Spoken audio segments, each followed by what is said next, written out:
네, 미가서 7장 말씀은 하나님께서 이스라엘을 심판하고 또 멸망하시겠지만 하나님께서 그 남은 자를 통해서 이스라엘을 다시 회복해 하시겠다라고 약속하시는 내용이 나옵니다. 하나님께서는 심판하실 것입니다. 그러나 다시 또 회복시키시겠다라고 하나님께서 스스로 말씀하시는 내용이 바로 이 미가서 7장입니다. 모든 것이 다 무너진 듯한 상황을 바라보고 있는 미가 선지자, 그에게 더 이상 희망이 없어 보이기도 하는 이 이스라엘, 그리고 유다. 그러나 하나님은 그 이스라엘과 유다를 위해서 일하시고 계시는 하나님이시다.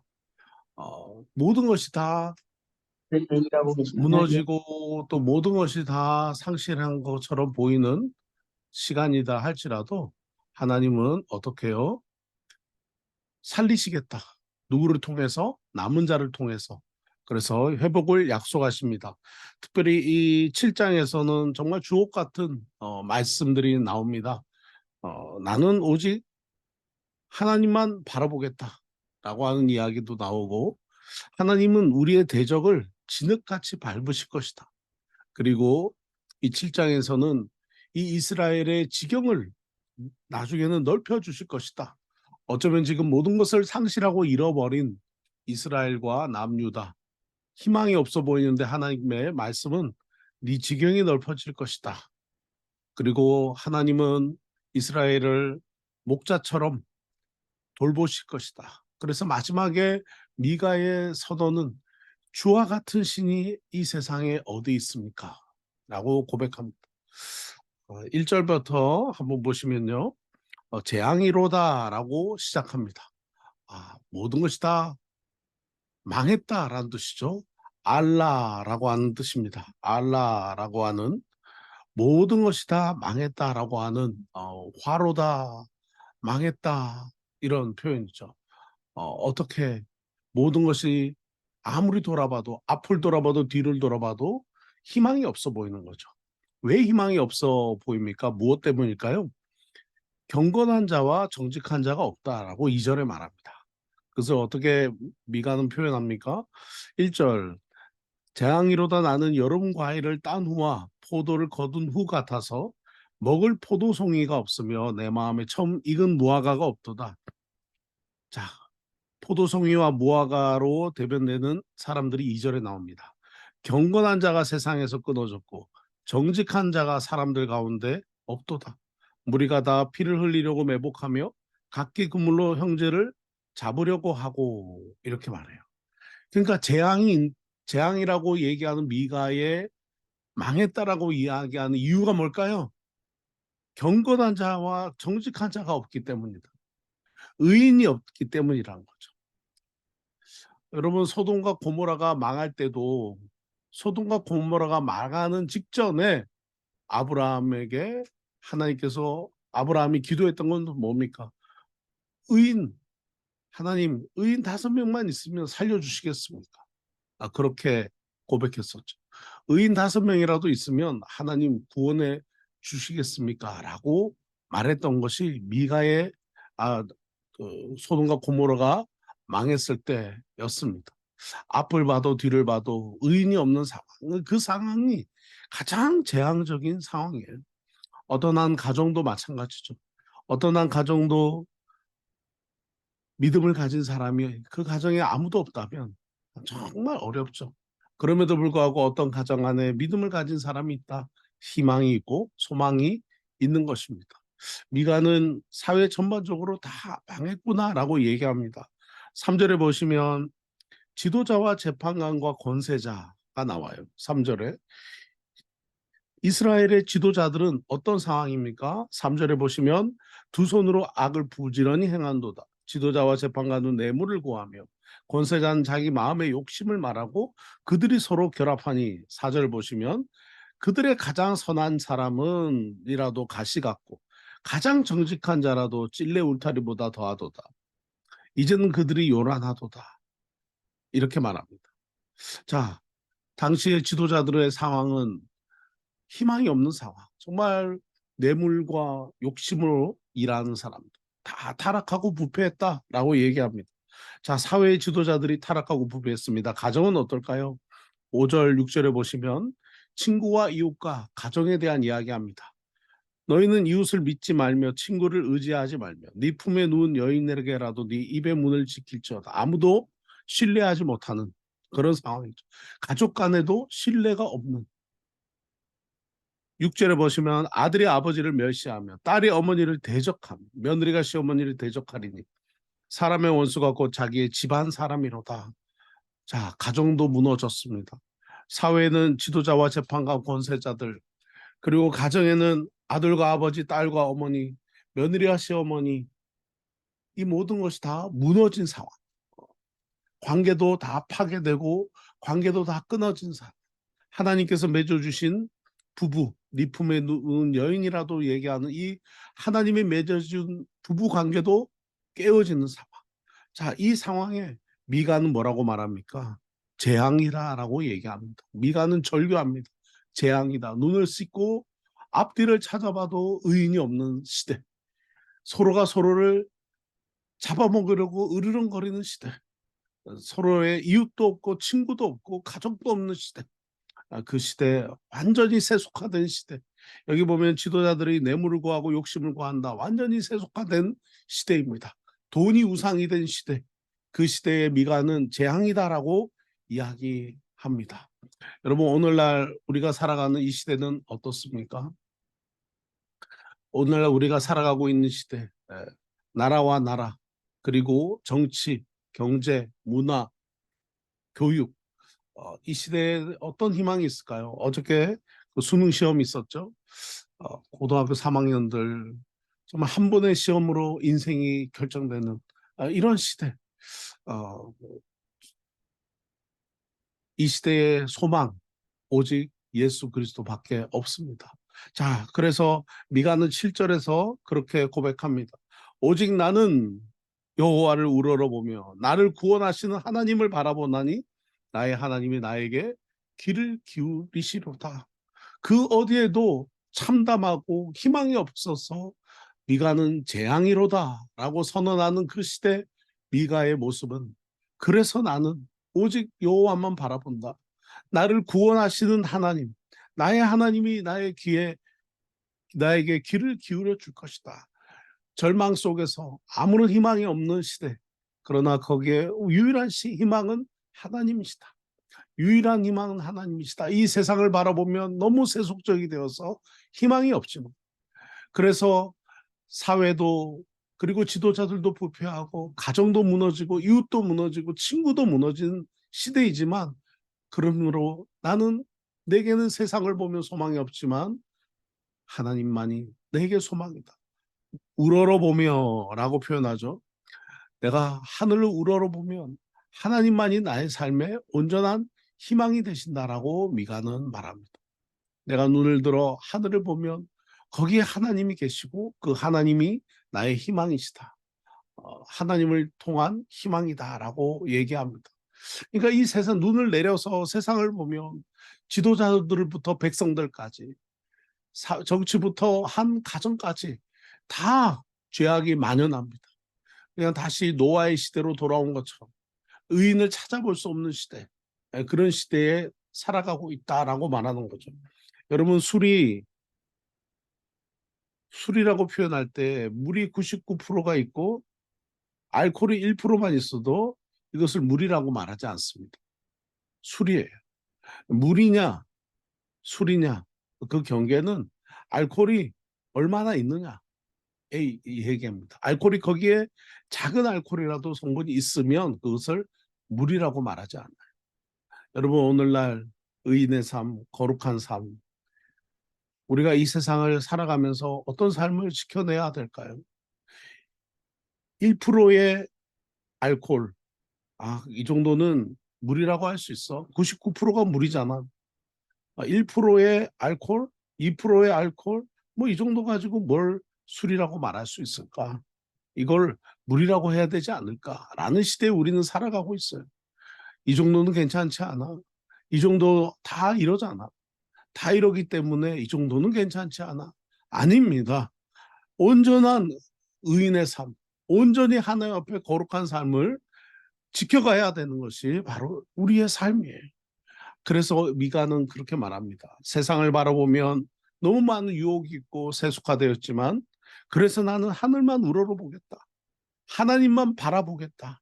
그러니까 미가의 시선은 하나님만 바라본다라고 고백하는 거죠. 왜? 세상에 믿을 분, 의지할 분은 우리 하나님밖에 없기 때문이다라고 말합니다. 이스라엘은 하나님께 선택받았습니다. 보배 같은 존재라고 말씀하셨습니다. 제사장 나라라고 부름받았습니다. 그 이스라엘이 하나님 앞에 얼마나 많은 범죄를 저지릅니까? 우상을 숭배하고 우리가 미가서 6장, 5장에서 살펴봤듯이 하나님이 심판하시는 이유가 있죠. 그것은 이스라엘이 하나님 외에 다른 것들을 의지했죠. 돈과 물질과 그리고 하나님 앞에 수많은 우상들을 숭배하고 하나님 외에 강대국 나라들을 의지했던 그 이스라엘. 그러나 하나님은 그들을 향해서 끊임없이 참아주십니다. 아담과 하와를 창조했을 때부터 세상을 창조하시고 아담과 하와가 범죄했을 때 그들이 무화과 나무 잎으로 그들의 부끄러운 몸을 가렸습니다. 무화과 나무 잎이 상징하는 것이 뭡니까? 시간이 지나면 말라 없어질 것이에요. 이것으로는 죄를 가릴 수가 없어요. 시간이 지나면 말라 없어질 이 무화과 잎으로는 죄를 가릴 수가 없습니다. 하나님이 그들에게 주신 옷이 있죠. 가죽 옷입니다. 하나님이 직접 만드셨습니다. 변치 않는 가죽 옷. 이것으로 그들의 부끄러움을 가리게 하셨습니다. 노아의 시대도 하나님은 범죄하는 이스라엘을 위해 인류를 향해서 다시 노아 홍수를 통해서 이 세상에 재창조하셨습니다. 하나님은 회복시키셨죠. 재창조를 통해서 회복해 하시고 이 세상이 온전한 안식으로 다시 에덴으로 돌아가기를 하나님은 원하셨습니다. 그 일에 하나님은 노아의 가족이라고 하는 소수의 사람들을 노아의 가족을 통해서 이 세상을 다시 재창조하셨죠. 그럼에도 불구하고 다시 범죄했습니다. 그들은 바벨탑을 만들었습니다. 그럼에도 불구하고 하나님께서는 아브라함이라는 가정을 통해서 그리고 아브라함에서부터 요셉에 이르기까지 하나님은 다시 한 번 더 이 가정을 통해서 하나님의 위대한 일, 이 땅의 모든 세상을 다시 재창조하겠다. 죄 없는 곳, 거룩한 곳으로 다시 재창조하겠다라고 하시는 하나님의 바람이 있었던 것이죠. 오늘 이 미가 시대에 미가는 모든 것이 다 망했습니다. 다시 노아 시대처럼 죄를 짓고 다시 바벨탑을 쌓았던 시대처럼 죄를 짓는 이 이스라엘과 유다에 정말 아무런 희망이 보이지 않을 때 미가는 다시 그럼에도 불구하고 우리를 살리실 분은 하나님밖에 없다. 이 재앙에 소망이 없지만 하나님이 우리의 온전한 소망이시다. 그렇게 고백합니다. 8절에 보면 하나님은 이스라엘의 대적들을 이렇게 하실 것이다라고 말합니다. 8절에 나의 대적이요. 또 10절에 나의 대적이 이렇게 말합니다. 어떻게 대적을 하나님이 심판하십니까? 그가 10절에 보면 그가 거리에 진흙같이 밟히리니 내가 그것을 내가 보리로다. 거리의 진흙처럼 하나님이 나의 대적들을 부끄럽게 하실 것이다. 왜냐? 8절에 보죠. 8절에 보면 나의 대적이여 나로 말미암아 기뻐하지 말지어다. 이스라엘 백성들이 다 무너지고 망한 것 때문에 조롱하지 말아라. 나는 엎드러질지라도 일어날 것이다. 어두운 데 앉을지라도 다시 여호와께서 나의 빛이 될 것이다 라고 말합니다. 죄악이 만연한 어두움과 심판이 암울한 시대에 희망의 빛을 주실 분은 오직 하나님밖에 없다. 그래서 미가는 우리 하나님 같은 분이 이 세상에 어디 있는 라고 고백하는 거죠. 나는 이 빛 대신 하나님만 우러러 볼 것이다 라고 고백합니다. 하나님만 볼 것이다. 아무리 이스라엘이 죄를 지었고 다 그것 때문에 하나님 앞에 징계를 당하고 심판당하고 멸망을 당하지만 하나님은 다시 구원해 주실 것인데 남은 자를 통해서 다시 구원해 주실 것이다. 노아의 가족들처럼 그리고 바벨탑을 쌓고 그리고 온 땅으로 언어가 나눠지고 흩어졌던 인류의 그 참혹한 시간에 아브라함이라는 사람을 통해서 다시 하나님은 이 온 인류의 구원의 길을 열어주셨습니다. 다시 한 번 더 하나님은 그 빛을 주시는, 캄캄함 가운데 빛을 주시는 하나님이시다라고 이 미가는 고백하고 있는 것이죠. 그러면서 9절 마지막에 내가 그의 공의를 볼 것이다. 하나님은 살리실 것이다. 심판하시지만 다시 공의롭게 하실 것이다라고 말합니다. 이 심판, 이 공의라고 여기 보면 9절에 보면 주께서 나를 위하여 논장하시고 심판하시며, 여기 심판은 미시파트라고 합니다. 율법이라고 하는 거죠. 그리고 나는 공의를 볼 것이다. 이 공의는 제다카라고 하는 히브리 단어입니다. 이 놀라운 일을 하나님이 하실 것이다라고 이 미가는 말합니다. 그럼에도 불구하고 희망이 없는 이스라엘에 하나님이 11절에 보시면 네 성벽이 건축한 날 그날에는 너의 지경이 넓혀질 것인데, 12절 아수르에서 애굽까지, 애굽에서 강까지, 이 바다에서 저 바다까지, 이 산에서 저 산까지 사람들이 네게로 돌아오게 될 것이다. 내가 너를 포기하지 않고 다시 너의 지경도 넓혀줄 것이다. 지금 소망이 없고 희망이 없는 재앙이 가득한 시대에 살아가지만 하나님은 이스라엘 위해서 일하신다. 지경을 넓혀주실 것이다. 왜냐? 하나님은 우리의 목자 되신다라고 말합니다. 14절 보세요. 원하건대 주는 주의 지팡이로 양떼를 먹이시되, 마지막 14절 마지막 먹이시옵소서. 하나님 주의 지팡이로 양떼를 먹이시되 다시 이스라엘을 옛날처럼, 그들을 옛날같이, 그 옛날은 무엇입니까? 하나님이 이스라엘에게 하신 모든 그 시간들을 의미하는 거죠. 그동안 하나님이 이스라엘을 위해서 하신 것처럼 하나님 먹여주시옵소서. 바산과 길르앗은 가장 목초가 자라 풍성한 초원지대입니다. 그 초원지대에 있는 양떼처럼 하나님 풍성함으로 하나님 이스라엘에게 다시 먹이시옵소서.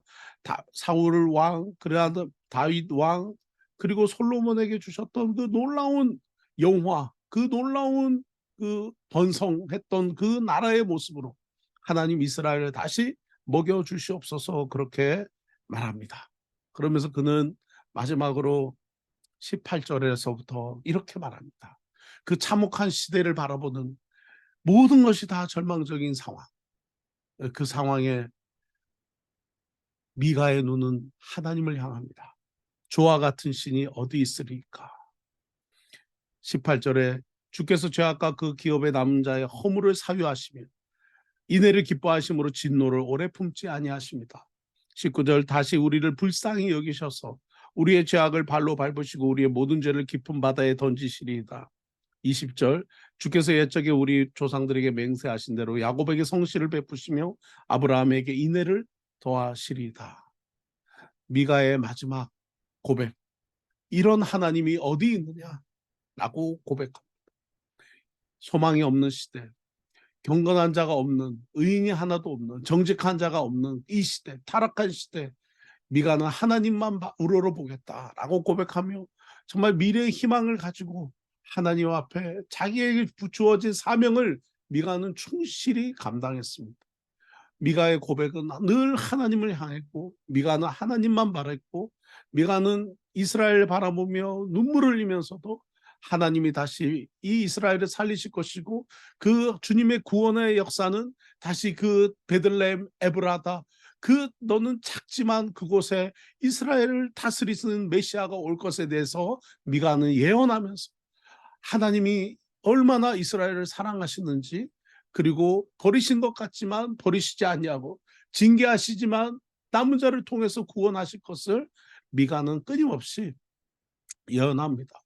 그럼에도 그는 7장에서 재앙이다 라고 표현할 정도로 그의 마음속에 하나님의 구원이 임하겠지만 그의 마음은 너무 탄식하고 화로다, 망했구나 라고 고백하면서도 그는 하나님을 바라보며 다시 19절에 다시 우리를 불쌍히 여기셨어. 우리의 죄악을 다 용서하시고 우리의 죄악 허물을 사유하시면 진노를 오래 품지 아니하실 것이다라고 미가는 고백합니다. 사회 전반도 무너지고 가족도 무너지고 친구 이웃도 무너진 시대, 우리는 우리 인생에 기쁜 일만 있기를 기도하고 우리가 하나님을 믿는 이유는 하나님의 축복을 받기를 위해서 기도하지만 우리의 코가 그냥 내 코가 석자나 빠져서 이웃을 돌아보지 아니하고 정말 내 삶밖에 돌아보지 못하는 그런 시대이지만 이 시대 힘들고 어렵지만 미가서를 통해서 우리에게 말씀하시는 하나님의 음성, 너는 미가처럼 나만 우러러봐라. 너는 미가처럼 나만 우러러봐라. 나와 같은 신이 어디 있느냐. 난 너를 불쌍히 여기고 너의 죄를 끝까지 품지 아니하고 너를 용서하며 너에게 성실을 베풀고 너에게 인애를 더해서 내가 너의 삶의 지경을 넓혀주고 내가 너의 삶을 다시 구원해주고 회복시켜 줄 것이다 라고 이야기하는 것이 바로 이 미가서 마지막 장을 마무리하면서 하나님 말씀하시는 하나님의 음성같이 들립니다. 여러분, 우리도 탄식하는 시대를 살아갑니다. 부정과 부패와 강대국들의 그 강대국 이기주의에 빠져서 정말 작은 약소국들이 정말 어마어마한 피해와 어려움을 겪는 시대에 살아가고 있습니다. 이 시대에 온전히 소망은 예수님밖에 없습니다. 그리고 이 시대에 그 예수님의 사랑과 은혜를 경험한 그 십자가의 은혜를 경험한 교회만이 크리스찬들만이 빛과 소금의 역할을 감당할 교회만이 이 땅의 소망이라는 것을 꼭 기억하면서 오늘도 우리에게 주어진 자리 그 자리에서 남은 자의 소명, 의인과 거룩한 자의 소명 1%도 세상과 타협하지 아니하는 세상에 보면 답답한 사람으로 그러나 하나님 나라의 거룩한 자로 살아가는 우리 모두가 되기를 우리 모든 성도님들 되기를 간절히 바라고 기도합니다. 기도드리겠습니다. 하나님 아버지, 미가가 재앙이로다라고 말하는 탄식하는 시대를 우리도 삽니다. 하나님 이 시대에 빛과 소금의 역할을 감당하며 우리도 이웃의 기쁨이 되고 이웃들을 위해서 헌신하는 그런 또 이 땅에 정말 작고 낮은 자들, 비천한 자들을 위해서 또 헌신하면 은혜를 베풀고 나누는 귀하고 복된 인생이 되도록 축복해 주옵소서. 남은 자의 사명을 감당하는 우리 성도님들 되게 해 주옵소서. 예수님의 이름으로 기도드립니다. 아멘.